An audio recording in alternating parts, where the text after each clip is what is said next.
وطن مادر ماست. هر کشوری میخواد رو پای خودش باشه باید یک ارتش قوی داشته باشه. یه نوع تفکر این بود که ما چرا جلو مردم بیستیم.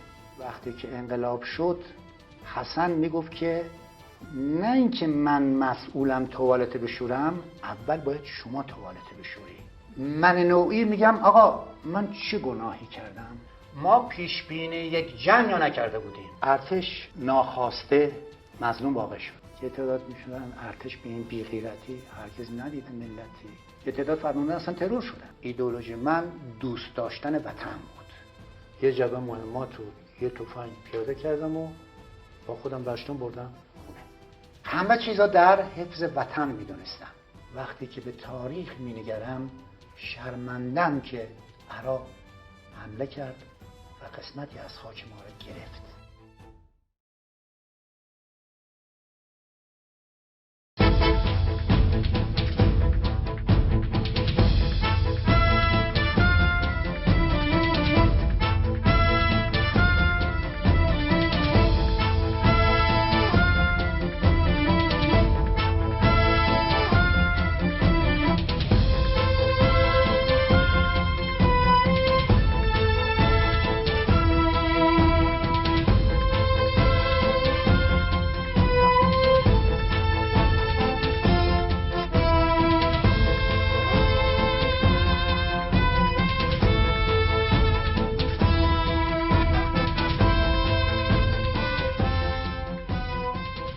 بسم الله الرحمن الرحیم. تیمسار شاهین‌راد بسیار سپاسگزار هستم که محبت کردین، ما رو پذیرفتین در منزل خودتون. از احوالات شخصی شما شروع کنیم. شما کجا به دنیا آمدید؟ بسم الله الرحمن الرحیم و بهی نستعین. خب منم خوشحالم از این که امروز با شما آشنا شدیم. انشالله که امیدوارم خیر برکتی برای ما باشه آشنایی با شما. من در سال 1317 در قریه‌ای به نام سمقاور از توابع فراهان متولد شدم، در یک خانواده‌ای که پرجمعیت بودن. یه پسر و یه دختر از من بزرگتر بودن و بعد از من 2 پسر و 2 دختر هم اضافه شدن به آمار. پدرم از نظامیان زمان پهلوی اول بود که بعد از 5 یا 6 سال خدمت استعفا دادن و برگشتن در همون روستای سمقاور به کار کشاورزی مشغول شد. چرا؟ خب با طبیعتش سازگار نبوده، یعنی طوری که بعضی مسائل رو که بعداً صحبت میشد ایشون قبول نداشتن، یعنی محیط براش سازگاری نداشت. روستای سمقاور در یک موقعیت قرار گرفته که زمین‌های کشاورزی که با آب بتونن حساب آبیاری کنن بسیار محدوده. اکثر کشاورزی دیمه، یعنی بستگی داره این که بارون بیاد محصولات خوبه، اگر نیاد خب نمیتونه خوب باشه. ملبس باعث خانواده تلاش بیشتری میکرد که بتونن خودشون اداره کنن. اون موقع روستای سمقاور مدرسه نداشت. از اونجایی که پدرمو نسبت به علم و دانش یه مقدار توجه بیشتری داشت، ما رو در 6 سالگی بردن مکتب نوشتن. یادم هست که شخصی به نام میرزا اسدالله بهش میگفتن، خدا بیامرزدش. بله، عهدهدار شد که به ما درس قرآن بده. یادم هست که اولین جمله‌ای که ما گفت هو الفتاح العلیم. این 3 کلمه بود که ما یاد گرفتیم. به تدریج الفبا رو یاد گرفتیم و صداها رو یاد گرفتیم. قرآن رو از سوره های کوچک شروع کردیم. 1 سال طول کشید تا ما قرآن رو ختم کردیم. بعد 1 سال شروع کردیم به خط نوشتن و خوندن کتب. 1 سالم ما به این صورت خوندیم، تقریبا میتونستیم کتاب رو روان بخونیم و بنویسیم. بعد 2 سال در قریه صحبت شد که 3 آموزگار اومدن و اجازه دادن که مدرسه باز شه و بچه‌ها برن مدرسه. خب این 3 نفر اومدن، کسانی که علاقه‌مند بودن یه امتحان کوچیکی دادن، به ترتیب کلاس اول و دوم و سوم نوشتن که اسم ما رو بر کلاس سوم نوشتن. ما درس ابتدایی رو بالاخره تمام کردیم. البته این قابل بازگوییه که اون موقع مدرسه نبود، خیرین هر کدوم یه اتاق 2 تا اتاق در اختیار این آموزگارا گذاشتن که تونستن این کلاس‌ها رو تشکیل بدن بدون که چشم‌داشتی داشته باشن. بعد از اون که من 6م ابتدایی رو گرفتم، در اون حول و حوش جایی که دبیرستان باشه وجود نداشت. اجبارا ما بایستی برای تحصیلات می اومدیم عراق. خب ازدیاد جمعیت و کوچک بودن برادر و خواهری که داشتیم و کار کشاورزی باعث شد که من نتونم ادامه تحصیل بدم. ترک تحصیل کردی؟ بله، ترک تحصیل کردم. سال 35 برادرم رفت سربازی. خب کار ما یه مقدار بیشتر شد، یعنی به جای برادرم باید کار میکردم. 37 از سربازی برگشتن، نوبت سربازی من شد. من سال 37 اومدم برای خدمت سربازی. خب اون موقع گورهان‌ها تعداد باسوادشون خیلی کم بود که من 6 کلاس سواد داشتم، جز تقریبا باسوادترین بودم. اما یه حسنی که ریشه داشت در حرکت و رفتار ما این بود که اون نظامی بودن پدرمون در خانواده یک نظم و انضباطی را برقرار کرده بود. یعنی این خیلی کمک کرد که من در خدمت سربازی در همون دوره اول به عنوان سرباز نمونه سردوشی ما از دست سرهنگ حساسیان که اون موقع فرمانده مرکز آموزش بود بگیرن. یعنی و همیشه هم یادم هست که نفر اول سمت راست از اول میرفتم. چرا؟ برای خود اینکه نظام جمع و رژم خوب بود. بعد از اون که سردوشی گرفتیم، باز اون موقع تعداد باسوادا کم بود. ما رو بردن آموزشگاه گروهبانی وظیفه که به عنوان گروهبان بعداً چیکار کنیم؟ بتونیم خدمت کنیم. باز همین سابقه که داشتیم، به عنوان بهترین دانش آموز تیمسار مجیدی بود، فرمانده لشکر مرکز، یه بازوبند آبی بهترین یا دانش آموز. ما بازمون بستیم و در حال نمونه بود که دانش آموز خوبی. بعد از فارغ التحصیلی یا خاتمه دوره آموزش رفتیم در اون موقع میگفتن تیپ 2 آهنین خدمت کنیم در یگانهای رزمی. صفتش آهنین بود؟ یک حرکاتی در انجام مأموریت داده بود که این حرکات تقریبا قابل قبول مسئولین بود که تیپ در مقابل مأموریتش واقعا مقاومت کرده و ایثار کرده. همچنین حالتی بود که تیپ آهنین میگفت. بله. خب اونجا ما به عنوان گروهبان دسته سوم یادم هست که در گروهان دوم ما را معرفی کردن و خدمتمون رو انجام دادیم. فرمانده دسته داشتیم به نام منصور قانع که ستوان سوم بود. یه ارتباط بسیار خوبی من و ایشون داشتیم. ایشون گفتن که شما با این ویژگی که دارید در ارتش میتونید آدم موفقی باشید.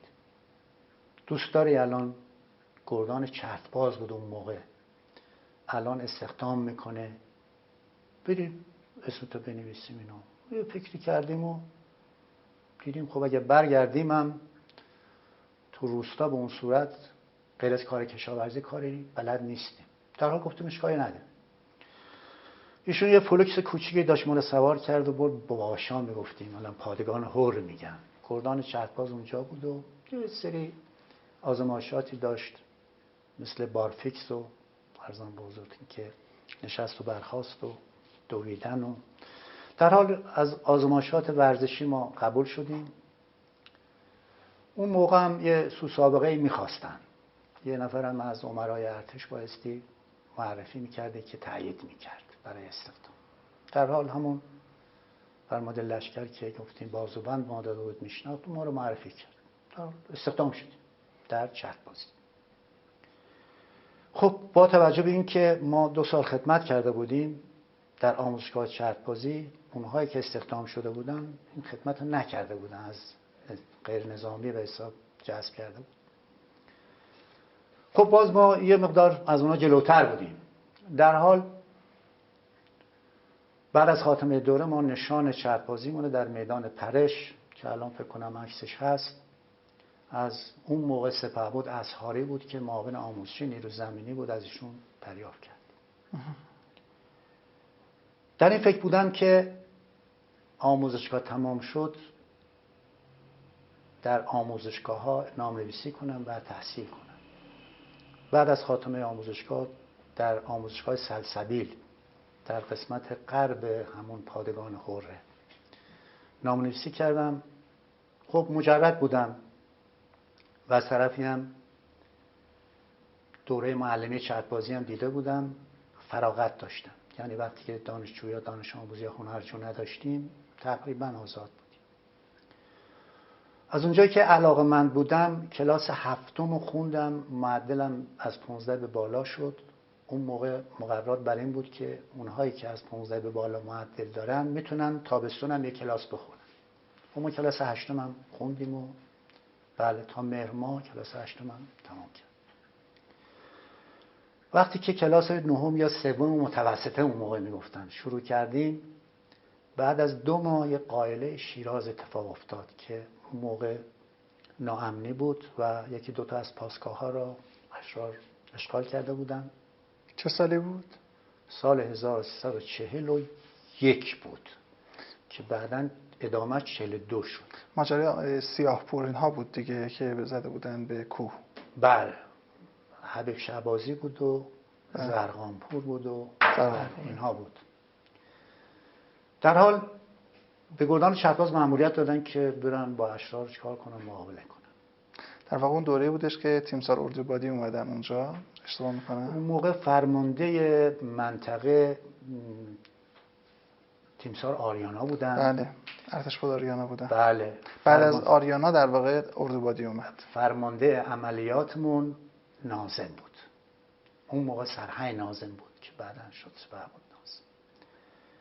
فرمانده خودمون خسروداد بود. خسرودادی که بعد از انقلاب اعدام شد. بله. چترباز بود. بله. درجه‌اش چی بود اون موقع خسروداد؟ سرگرد. سرگرد. بله. در حال ما رفتیم مأموریت، در نتیجه خب نمی‌دونستیم دیگه کلاس درس بریم. اما من کتابامو چیکار کردم؟ با خودم برداشتم و این پیش بینی کردم که ممکنه اونجا نام‌نویسی کنم. تا حتی مدارکم هم جمع کردم، به برادرم گفتم که نامه نوشتن مدارک برای من بفرست. رفتیم و در حال چند مأموریت انجام شد و بعد از عید اردیبهشت ماه بود که ما برگشتیم اومدیم پادگان. من در هر جا موقعیت ایجاب میکرد کتابا مطالعه میکردم. یه روز همونجوری در پادگان به عنوان استراحت اومده بودیم بعد از یه سری عملیات، کتاب دستم بود. خسروداد دید و گفت که چون از اونجا که مربی چرخ‌باز بودم میشناختم به خوبی. گفت کتاب چیه؟ گفتم والا جریان اینه، من درس میخوندم و الانم آمادگی دارم برای امتحان، منتها اسنویسی میگن زمانش تمام شد. ایشون سربانی داشته به نام رکنی، آجدانش بود. گفت که ایشونو ببرید فرهنگ استان نام‌نویسی کنید. خب ایشون محبت کردن و سوار جیپ شدیم و رفتیم و همونجا خب اونا تحویل گرفتن. در حال گفتن که اینقدر باید بدی برای نام‌نویسی و گفتیم خب الان بانک باز نیست. گفتم خب شما پولشو بدید ما میریزیم بانک. همونجا برای من چیکار کردن؟ کارت صادر کردن. اومدیم یه هفته به امتحانات مونده بود، در حال خوندیم و ملبس با تلاشی که کردیم اون سال غیر از عربی من بقیه را نمراتش گرفتم، در رشته ریاضی هم نمره بردم. بعد از برگشتن از مأموریت پرونده ما از شیراز فرستادن و رفتم عربی امتحان دادم، قبول شدم. البته رفتم به کلاس 4 دبیرستان. کلاس 4 دبیرستان با دانشکده زبان ارتش که دانشکده بود که فقط زبان درس میدادن 6 ماه. خب اونجا امتحان دادم، قبول شدم و 4 با دانشکده زبان با هم خوندم و بالاخره 5 و 6 نهایت دیپلم رو گرفتم. خب بعد از گرفتن دیپلم خانه‌ها علاقه‌مند بودم که دانشگاه افسری برم. رفتم امتحان دادم، قبول شدم و شما دوره 48 بودید بله دوره 48 دانشکده افسری، بله ما قبول شدیم، مبارک شد. که میشه سال 47 48 48 نه 45 ما وارد دانشکده افسری شدیم، 48 فارغ التحصیل شدیم. درست. خب این قسمتی از شهر زندگی ما تا دانشکده افسری. چون دانشکده افسری هم سردوشی رو از خود شاه گرفتین، درسته؟ بله با توجه ما داریم اینجا به سوابقی که من داشتم، باز اونجا در بین دانشجویان انتخاب شدیم، سردوشیمون از دست مقام مسئول، بالاترین مقام مسئول دریافت کردیم. شمایید؟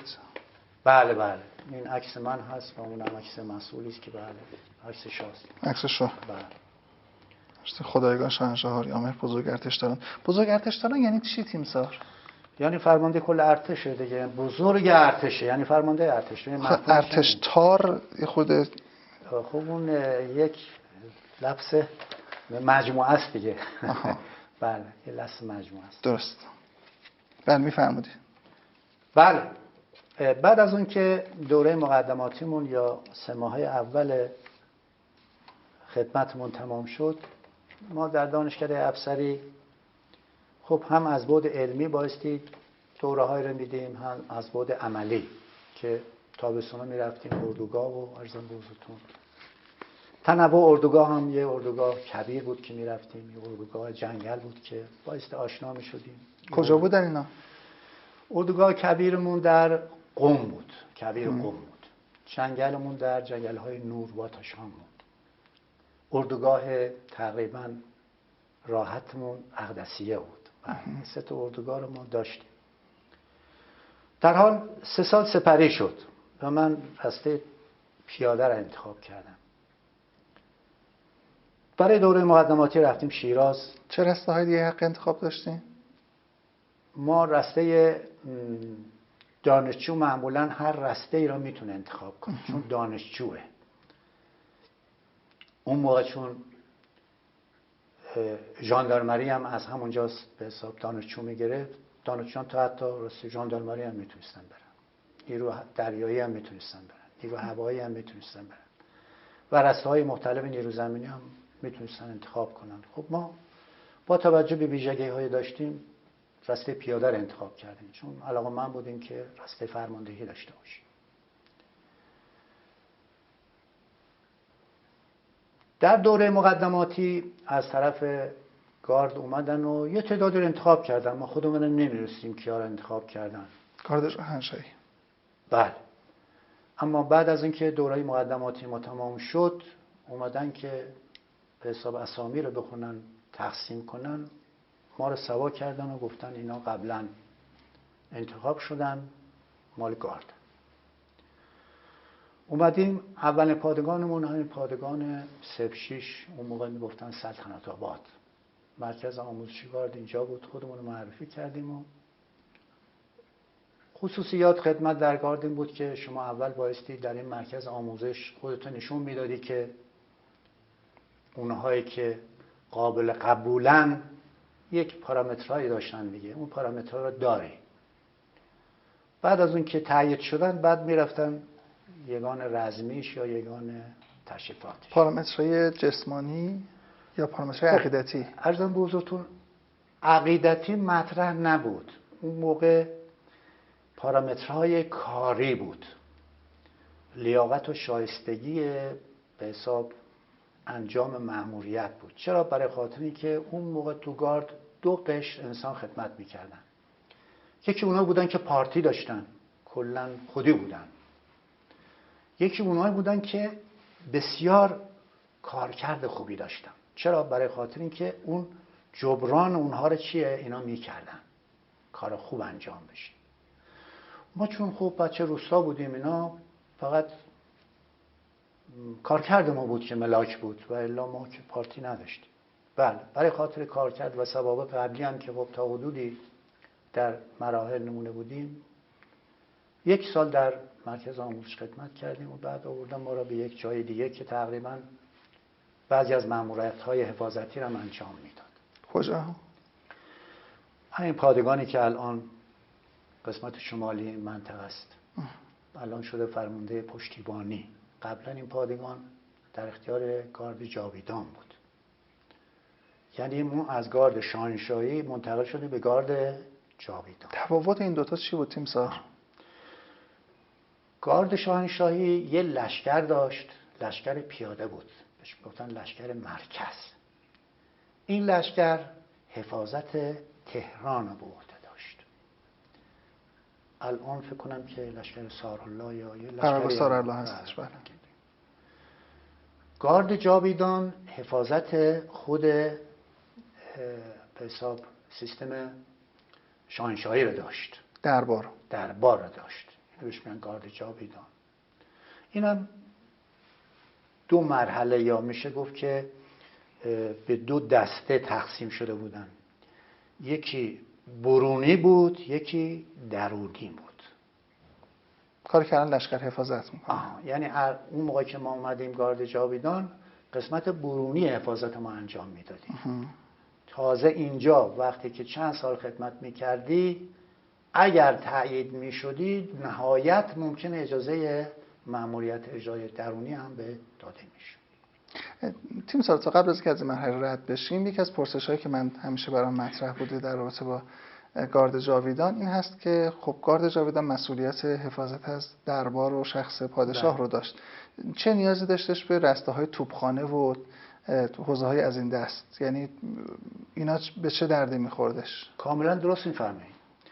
ببینید اصولاً سازمان‌های ترکیبی دارن که با این ترکیب کامل میشن.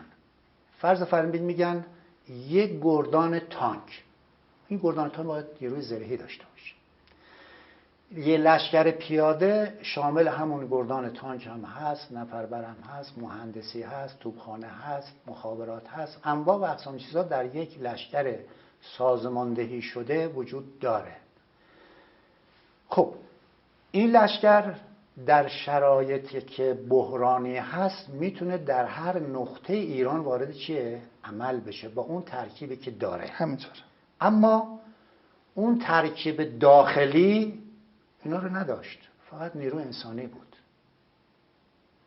اون ترکیب بیرونی هم یه تیپ بود که تقریبا در این تیپ نیروی پیاده زیاد سازماندهی شده بود. یعنی اون نیروی توپخانه و زرهی برای خارج از قواره گارد بود. اما خب به مأموریتاش ربطی نداشتش. نه. فرض فرمایید الان در جنگ ما دیدیم که میگفتن که تیپ گارد جمهوری صدام. این تیپ اسمن مال گارد بود اما در رزم از بقیه تیپ‌ها چیه؟ قوی‌تر بود. یعنی این ساختار طوری بود که نه داخلی بلکه در مأموریت‌های خارجی هم یک ترکیب کاملی داشت میتونید مؤثرتر وارد شه. بله شاید بار. بله میفهمید ادامه بدید. بله ما منتقل شدیم به قسمت گارد جاویدان. 2 سالی هم اونجا خدمت کردیم. بعد منتقل شدیم به همون مأموریت چیه؟ درونی که من فرمانده گورهان ارکان گردان 1 گارد جاویدان بودم که این گورهان یه ترکیب همونجور که خدمتتون عرض کردم خاصی داشت. مثلا 180 نفر فقط درجه دار داشت که اینا نگهبانی میدادن، حفاظت میکردن و سلاحمون چیه؟ همون سلاح نگهبانی بود. یعنی دیگه از اون نیروی زرهی و نمیدونم هیچی نبود، فقط نیروی انسانی بود با اون سلاح سبکش. سال 57 که پیروزی انقلاب بود یا حرکت‌های مردمی شروع شد، من فرمانده گروهان ارکان بودم و در کاخ نیاوران حفاظت کاخ نیاوران رو به عهده ما گذاشتم. خب در حرکت‌های مردمی گارد جاویدان هیچ دخالتی نداشت. لشکر گارد بود که مأموریت حکومت نظامی داشت. خب در نتیجه ما وقتی که انقلاب به پیروزی رسید کاخ نیاوران بودم. تیمسار، غیر از گارد جاویدان ساواک هم مسئولیت حفاظت از شاه داشت؟ ساواک مسئولیت حفاظت نداشت. ساواک مسئولیت اطلاعات درجه یکی داشت که به عرض شاه میرسوندن دیگه. یعنی خب مثلا این وقتی شاه خودش پشت ماشین نشسته رانندگی میکرد، این کسانی که تو خیابون میایستادن لباس دیگه عوامل اطلاعاتی بود. بله. عوامل اطلاعاتی بود. اون عوامل اطلاعاتی اصلا مربوط به سازمانمون نبود.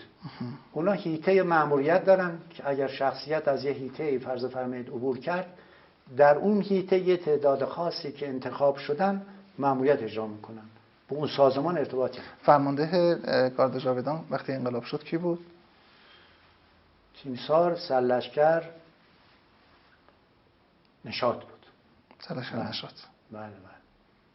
درست. خب حرکت‌های مردمی شروع شد، حکومت نظامی هم بود، محدودیت‌هایی هم بود، خانه‌ها. ما هم در این محدودیت‌ها سهیم بودیم. خب خانواده‌مون تو خونه‌های سازمانی بودن. خب محدودیت‌ها خیلی زیاد بود. یکی از جمله نفت بود که در زمستون به طور کلی کم بود و ماها که اصلا نبودیم خب خیلی سختی‌ها کشیدن. دلهره و نگرانی داشتن. البته وقتی که 22 بهمن انقلاب پیروز شد، من از کاخ نیاوران سلاحامون رو ریختیم در داخل اون آمادگاهی که محل استراحت درجدارا بود و خودمون سوار کامیونا شدیم و کاخ رو تحویل دادیم. نماینده آقای اشراقی تشریف بودن اونجا. اونها از کمیته که اکثرا هم نیرو هوایی بودن در کاخ نگهبان گذاشتن و ما از کاخ خارج شدیم، سوار ماشین شدیم اومدیم این خونه سازمانی، خونمون اینجا بود. ما رو اسکوت کردن آوردن اینجا و بعد اینجا گفتن خب برید خونتون. تیمسار دی ماه، اواخر دی ماه شاه ایران رو ترک میکنه و مسئولیت رو میسپره به ارتش. ارتش یک ماه هم مسئولیت خودش رو ایفا نمیکنه. در به هر حال کار نداریم که شاه بوده، اما به هر حال مسئول کشور بوده. و ارتش یک ماه هم در واقع این مسئولیت رو حفاظت نمیکنه و تحویل انقلابیون میده کشور. خب ببینید شما مستحضر هستید که ارتش یک سازمانه، یه ساختار داره، یه سلسله مراتب فرماندهی داره. این ماشینی که شما چندین سیستم کار میکنن، اما وقتی که سویچ میچرخونی اینا حرکت میکنن، روشن میشن. ارتش هم همچه حالتی داره. ارتش تابع فرماندهشه. شما مستحضر هستید که شاه وقتی رفت بختیار مسئول شد. یعنی بختیار بود که مسئول سیاسی به حساب کشور بود. بختیار به هر حال اعلام بی‌طرفی نکرده بود که ارتش اعلام بی‌طرفی میکنه. هیچ وقت بختیار دستور شلیک به مردم هم نداد. ببینید ارتش اون موقع که حکومت نظامی شد در شروع حرکت‌های مردمی اگر دستور میدادن که جلوگیری کنید قادر به جلوگیری بود، مسئله تمام شده بود. اما این دستور صادر نشد. در نتیجه حرکت‌های مردمی روز به روز بیشتر شد. جایی رسید که خود بختیار هم نمیتونست همچه دستوری بده. وقتی که میلیون‌ها نفر حرکت میکنن موج انسانی در خیابان‌ها، هیچ ارتشی، هیچ نیرویی نه از نظر مأموریت، از نظر اخلاقی، از نظر انسانی اصلا قادر به این تفکر نیست که بخواد جلو اینا رو بگیره. چرا؟ اون فاجعه میشه. ضمن این که خب مردم میگن ما نمیخوام اینو. چرا به زور بگی آقای باید بخوای؟ اصلا چیزی نیست. پس ارتش یک سازمان فرماندهی داره. اون فرماندهی هرچه دستور داد نسبت به سیاستی که اون داره، این سیاست رو پشتیبانی میکنه. خب چه بسا که از سیاست غلط باشه اصلا پشتیبانی نکن. اینم یه طرف قضیه است. این اختیار به ارتشی داده میشه که تصمیم بگیره که اگه نه، سیاست غلط باشه انجام نده؟ به ارتش اختیار داده نمیشه. یعنی طبق قانون ارتش تابع سیاست حکومت. حکومت هرچی گفت ارتش مشت بازوی قدرت حکومته. کجا حکومت گفته بود اعلام بی‌طرفی بکنه ارتش؟ کی حکومت به ارتش اجازه داده بود که اعلام بی‌طرفی بکنه؟ خب باز اعلام بی‌طرفی هم از طرف چیه؟ نخست وزیر و آقای قره‌باغی که در رأس نخست وزیر نکرده بود این کارو. در حال ما ارتشیان فرموندمون اون موقع قره‌باغی بود فرض فرمایید. وقتی که قره‌باغی میگه اعلام بی‌طرفی هم بی‌طرفی. بله، منم منظورم سطوح بالای ارتش هست. خب سطوح بالای ارتش عرض میکنم سیاسیون وقتی که تصمیم میگیرن یک کاری بکنن خانه‌ها بایستی با نظامیان هماهنگی کنن. حالا در این مورد شما نظرت هست که هماهنگی نشد، اما من به عنوان یه سرباز نمیدونم هماهنگی شد یا نشد، اما به من دستور دادن چیه؟ بی‌طرفی شده. بی‌طرفی اعلام کنید. حالا بی‌طرفی هم اون موقع یه شورای تشکیل شد، 27 نفر فکر کنم دقیقاً 27 نفر از مدیران و مسئولین رده بالا نشستن، جلسه تشکیل دادن، امضا کردن بله. که ارتش اعلام بی‌طرفی بکنه. ملوث من نظامی تابع دستور رده بالاتر هستم. متوجه این ماجرا هستم. بله میتونه هماهنگ کنه، میتونه انقلاب که میشه 22 بهمن ماه انقلاب میشه، 22 بهمن ماه 1357 انقلاب به پیروزی میرسه. به فاصله یک هفته پادگان مهاباد سقوط میکنه. چه اتفاقی افتاده بود که در واقع حالا به ارتش اعلام بی‌طرفی کرده بودند اما چرا دیگه پادگان ها داشته سقوط میکرده؟ ببینید سقوط پادگان به وسیله اشرار بود که سالها سال این امید داشتن که روزی فرا برسه که بتونن مهابادی که در سال 1324 اعلام استقلال کرد، جمهوری مهاباد بوده. بله، اونو دوباره چیکار کنن؟ زنده کنن. یعنی اینا کسانی بودن که میخواستن از این مسئله بلافاصله استفاده کنن که بعد از یه هفته طول نکشید پادگان مهاباد سقوط کرد. خب پس در نتیجه کسانی بودن که این طرح نقشه را قبلا داشتن و بلافاصله موقعیت ایجاب کرد و انجام دادن. با یه فاصله کوتاهی هم که پادگان سنندج محاصره میشه. بله. یعنی اینا در استان آذربایجان غربی و استان کردستان نهایت طرح و تدبیر این بود که این دوتا استان که زمینه‌ای قبلا داشتن بتونن حکومت جمهوری اسلامی را از یک جهت چیه آسیب جدی برسونه. حتی هنوز که جمهوری اسلامی نشد، هنوز معلوم بود که اصلا چی میشه. خب ببینید شعار نه شرقی و نه غربی یه انگیزه هایی را در منطقه و فرامنطقه ایجاد میکنه که کشورها منافعشون رو در خطر میبینن. از همون اولین حرکت نیروی مردمی که شروع میشه خانه‌های سیاستمدار آخرش میخونه. خب وقتی که شما شعار میده که نه شرقی نه غربی، خانه‌ها در منطقه تغییرات کلی ایجاد میشه. این تغییرات خانه‌ها به ضرر یه تعدادی است. خب خانه‌ها اونا میان تعرضی میکنن که این تغییرات ایجاد نشه. 5 تا استان کشور همون ابتدا به هم میریزه. آذربایجان غربی، خوزستان، مازندران، منطقه گنبد، سیستان بلوچستان و خب یه استان دیگه. بله. ارتش پیش بینی ماجرا رو کرده بود؟ نه. و عکس العملی نشون داد؟ بله. ببینید من میخوام اینا خدمتتون عنوان کنم که اگر احتمالاً ضد انقلاب طوری پشتیبانی میشد که در این 4-5 استان یک هدفی برسه، مخصوصا در استان آذربایجان غربی و کردستان، ممکن اصلا جنگی صورت نمیگرفت. یعنی میتونستن به تدریج حکومت ساقط کنن. پس علت این که این سرعت بلافاصله یک مسائل اتفاق افتاد، یک زمینه داخلی بود، دو پشتیبانی خارجی بود که بلافاصله اتفاق افتاد. تیمسار، ظاهرا در سال اول جنگ حدود 300 نفر از ارتش شهید میشن بله. در حوزه‌های مختلف. یک قسمتی که من برام جای تعجب هستش اینه که نیروی هوایی هم 20 چند نفر شهید میده. نیروی هوایی میگه عملیاتی داشته که شهید داده. انقلاب طوری بود که در ساختار همه سازمان‌ها اثرگذاری داشت. اون موقع یه نوع تفکر این بود که ما چرا جلو مردم بیستیم. یه نوع تفکر این بود که آقا انقلاب کردیم باید انقلاب حفظ کنیم. در نتیجه مسئولین به این نتیجه رسیدن که داوطلبانه نیرو احضار کنن. نیرو هوایی اونهایی که اومدن و تعدادی هم شهید و مجروح شدن کسانی بودن که داوطلبانه خودشون اومدن و برای اجرای مأموریت اعلام آمادگی کردن. اما خب در سایر نیروهای زمینی هم اوائل اکثرا داوطلب میرفتن.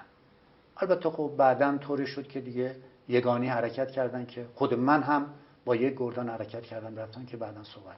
از همون ابتدا در واقع در بین گروه‌های مختلف انقلابی مخصوصاً حزب توده و چپی‌ها زمزمه یا شاید فریاد انحلال ارتش هم بود. این تاثیرش روی روحیه ارتشیات چی بود؟ خب فقط این موضوع نبود. ببینید وقتی که انقلاب شد نوع تفکر و نوع ساختار و نوع ترکیب نیروها به طور کلی اصلا پاشید. یعنی هر کس هر نوع تفکری داشت میخواست ارائه بده. در پادگان‌ها فرض فرمایید یه تعداد جمع میشدن، سربالای حرکت میگفتن میگن مرگ بر فلانی، اون یکی میگفت فلانی باید اعدام گردد، اون میگفت زنده باد فلانی. خب در ارتش هم سابقه نداشت.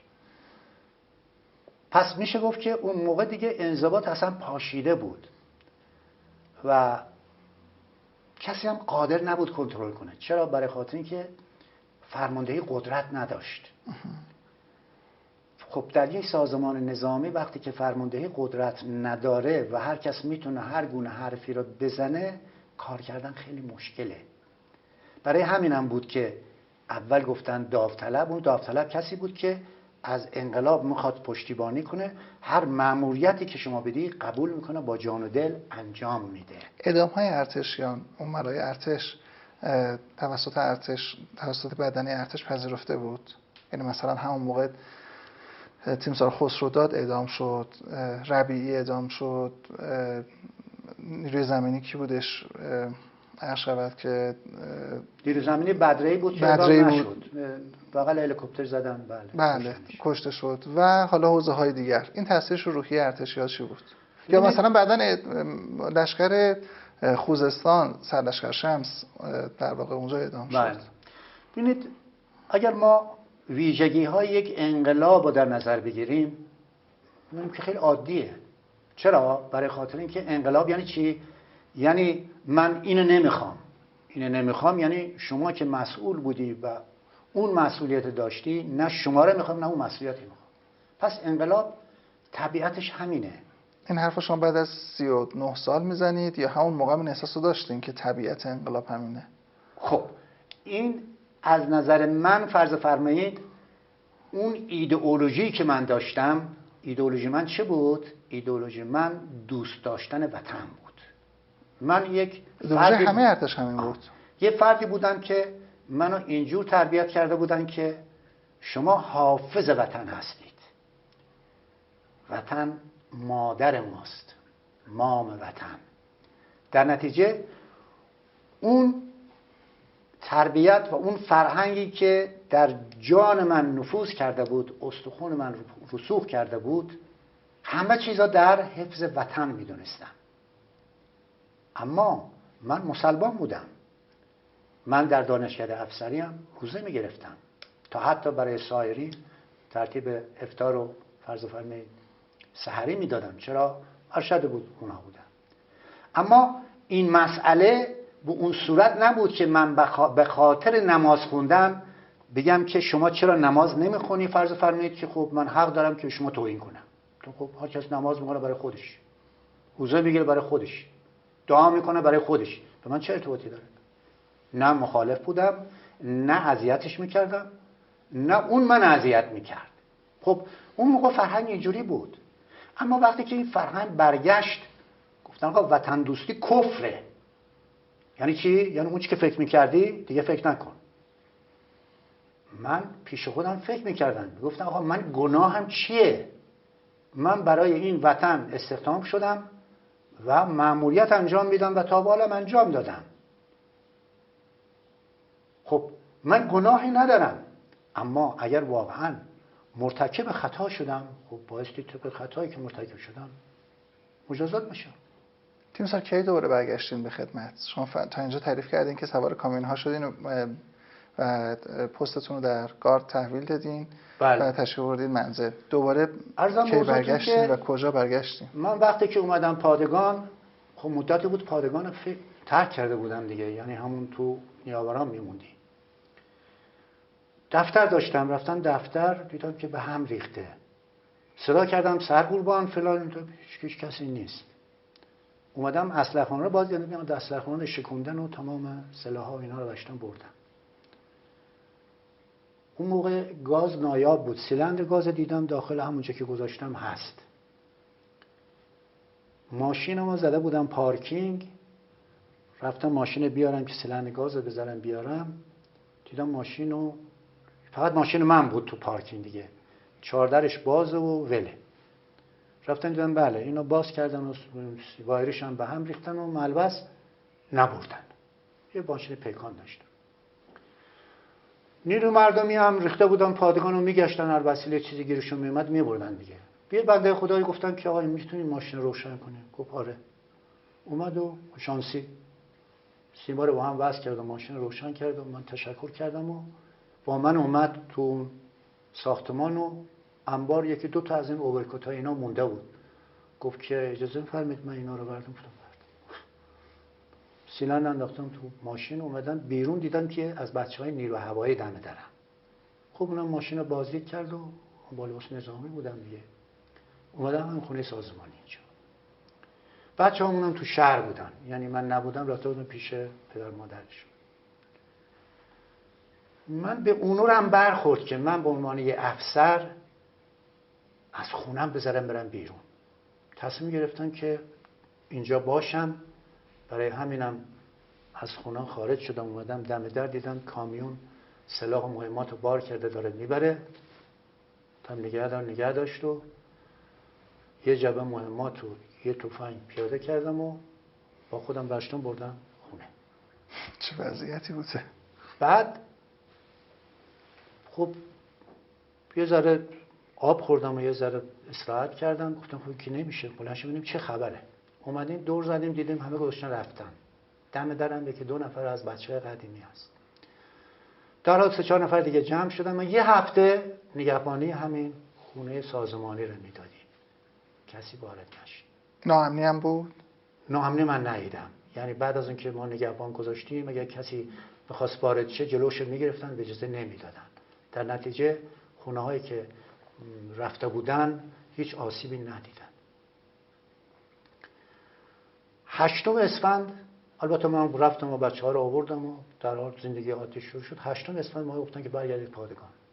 برگشتیم رفتیم پادگان و کی به شما گفت برگردید پادگان؟ اون موقع سرهنگ عطاریان بود. فرمانده اینجا گذاشته بود سرهنگ عطاریان. یه گود کنده بودن که ساختمان درست کنن، تقریبا یه 2 متر ارتفاع داشت. ما رو ریختن تو اون گودی و سرهنگ عطاریان اومد و یه ماشین هم گذاشته بودن، چند بطر ویسکی و اینا گذاشته بودن روش و صحبت کرده که آره اینو از دفتر فرماندهی ما پیدا کردیم. اون موقع تصمیم گرفتن که یه تعداد فرماندهان رو تعیین کنن. مشروع پیدا کردیم این فرماندهی بده. آره. بعد ما را به عنوان معاون گردان، معاون همون گردان تعیین کردن. فرمانده گردان شد سرگرد مرتضی ویراد. خب ما برگشتیم و انضباط نبود و آموزش نبود و در حال بعضی وقتا هم کنکاش و درگیری بود و زنده باد مرده باد هم زیاد بود. گفتن که فرمانده باید شورایی باشه. گفتم خب باشه شورایی باشه. آره اون اول مطرح شد شورایی باشه. بعد گفتیم خب شورا یعنی کسی که بیاد به فرمانده کمک کنه که در تصمیم گیری تصمیم درست بگیرن دیگه. خب ستاد همون ستاد شوراست دیگه، فرق نمیکنه. فرمانده یه ستاد داره، ستاد شوراش. پس شما که میخواید شورایی باشه رأی بدید، تعدادی رو انتخاب کنید، بیان همون ستاد تشکیل بدن. خب یه تعدادی تعیین شدن اومدن و خب اینا تخصص ستادی نداشتن که یه مینوت می‌خواست بنویسه نمیدونه چیکار کنه. دیدن خیلی سخته نمیشه. گفتن آقا ما نمیخوایم اصلا. همون قبلی‌ها بیان خودشون کار کنن. ما کنترل میکنیم. تو باش. طول نکشید، یعنی 28 اسفند در جریان همون محاصره سنندج گردان ما یه تعدادی با همون فرمانده گردان از جمله سربرد محمدی که یکی از فرماندهان گروهان بود اعزام شدن رفتن سنندج. بعد از 12 روز که از مأموریت سنندج برگشتن جناب مرتضی بیراد منتقل شد به دانشکده افسری و ما شدیم فرمانده گردان.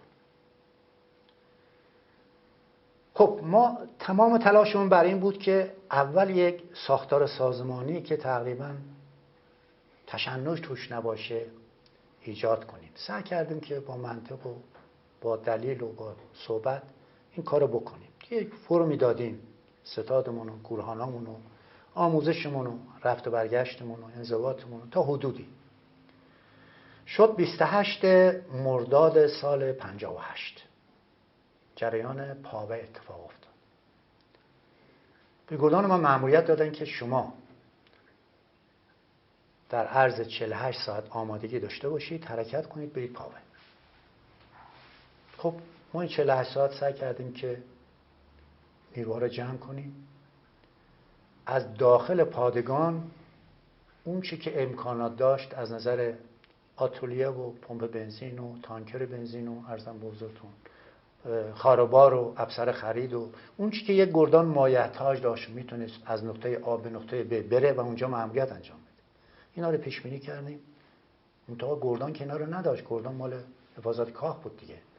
جمع جور کردیم و 28 بهمن سال 1358 ما از داخل پادگان لویزان ساعت 1 بعد از شب حرکت کردیم به سمت کرج. خب ستونم خیلی زیاد بود. در حدود نزدیک 130 خودرو داشتیم ما.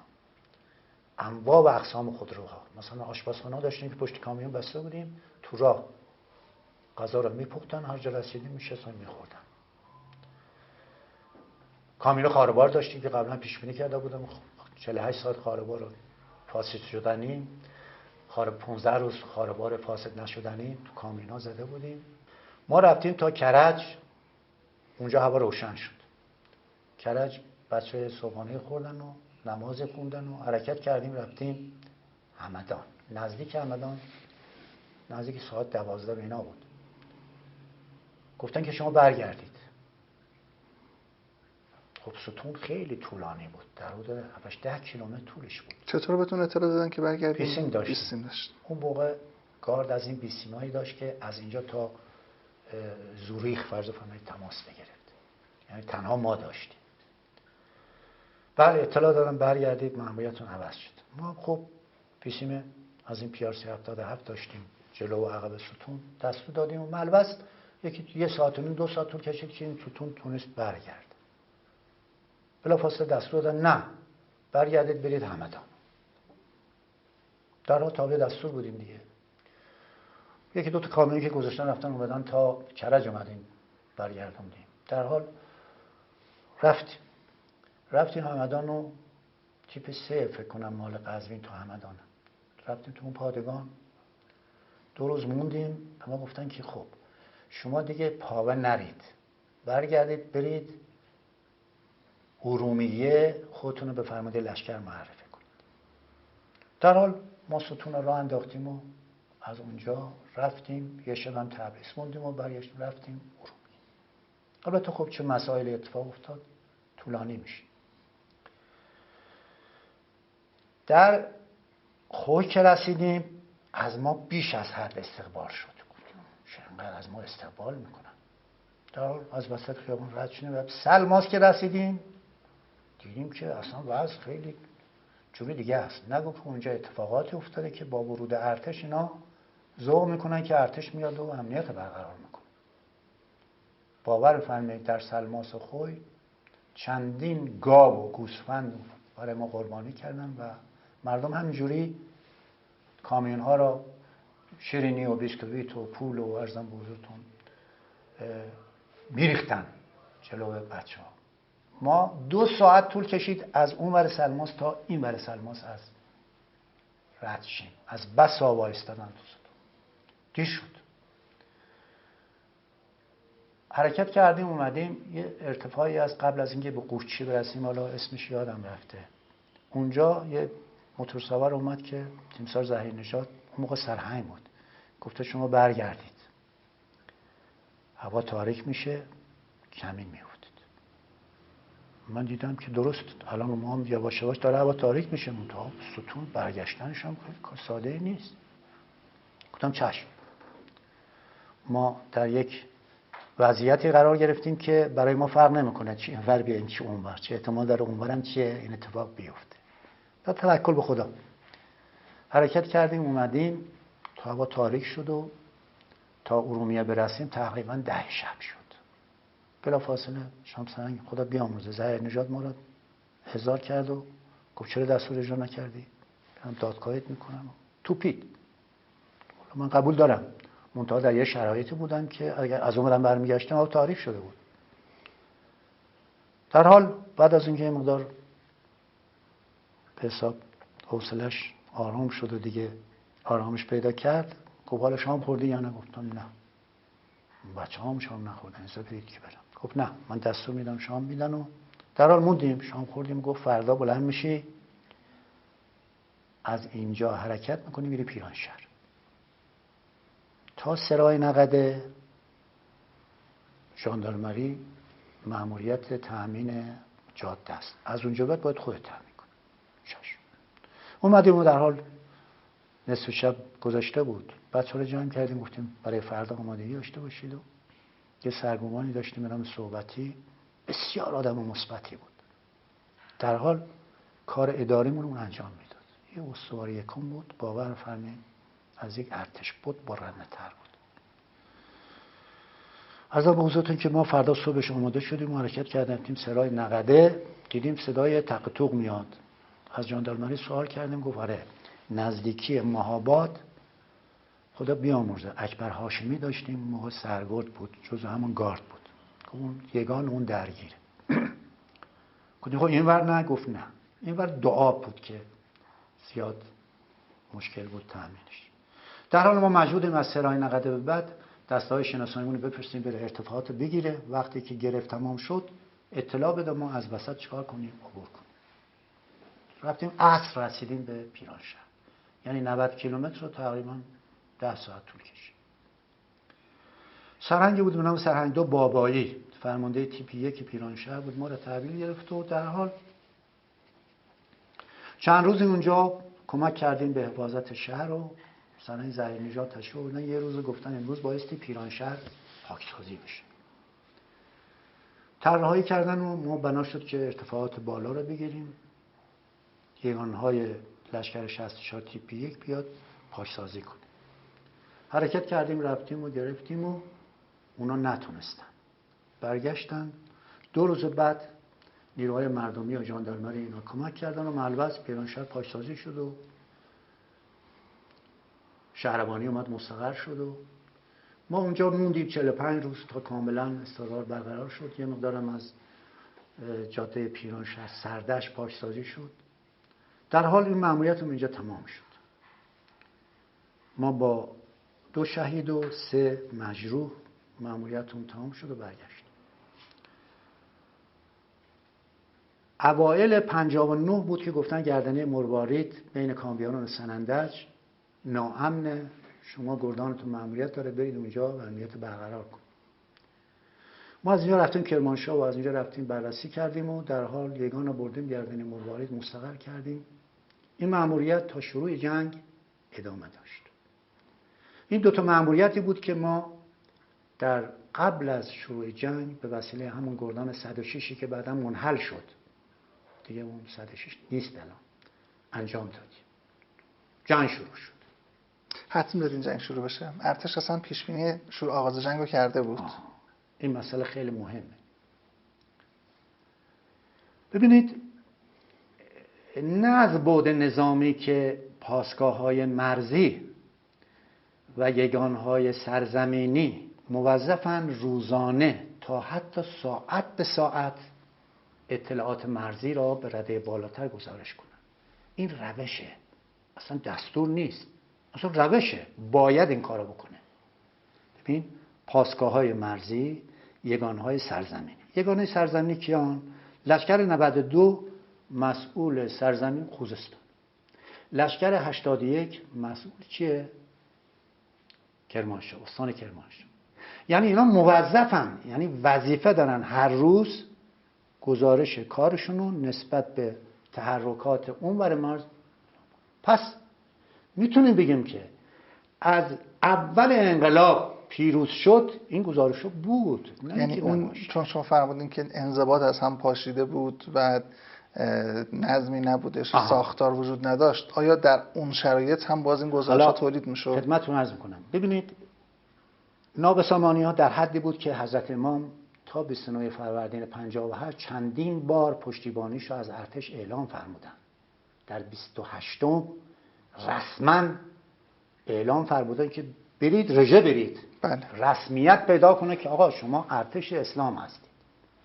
در نتیجه با سازوبرگ کامل. آفرین. در نتیجه روز 29 فروردین 58 ارتش واقعا اسلامی بود و دقیقاً کارهایی که بایستی انجام میدادن.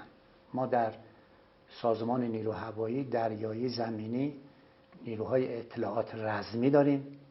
اطلاعات رزمی، نیروی زمینی بهش میگن گوپار، گروه پشتیبانی اطلاعات رزمی. این اصلا کارشون اینه، یعنی یه ساختاری هست که غیر از این کار دیگه نداره. پس در نتیجه ارتش تمام اطلاعات رو در سال 58 و 59 به رده بالا گزارش داده بود. حالا چرا به این مسائل، البته این از نظر دید منه، کمتر توجه شد؟ ما مسئله داخلی را حق تقدم میدادیم. هر کشوری میخواد رو پای خودش باشه باید یک ارتش قوی داشته باشه. پاتک اصلا برای همین دیگه. میگن آقا تک کرد، شما پاتک کنید بگیرید. خب این تاکتیکه. ما پیش بینی یک جنگ نکرده بودیم. ارتش ناخواسته مظلوم واقع شد. از بعد انضباطی وقتی که انقلاب شد، حسن میگفت که نه اینکه من مسئولم توالت بشورم، اول باید شما توالت بشوری. من نوعی میگم آقا من چه گناهی کردم؟ منتها یه تعدادی میگن آقا عملیات 28 شکست خورد. ما اگه تا آخرین نفر وایسیم در مرز بجنگیم، یه نفری نمونده، اون نفر خیلی راحت دشمن میاد همه جا رو میگیره دیگه. یه تعداد میشونن ارتش به این بی‌غیرتی هرگز ندیده ملتی. یه تعداد فرمودن اصلا ترور شدن. انواع و اقسام توهینا به این ارتش شد.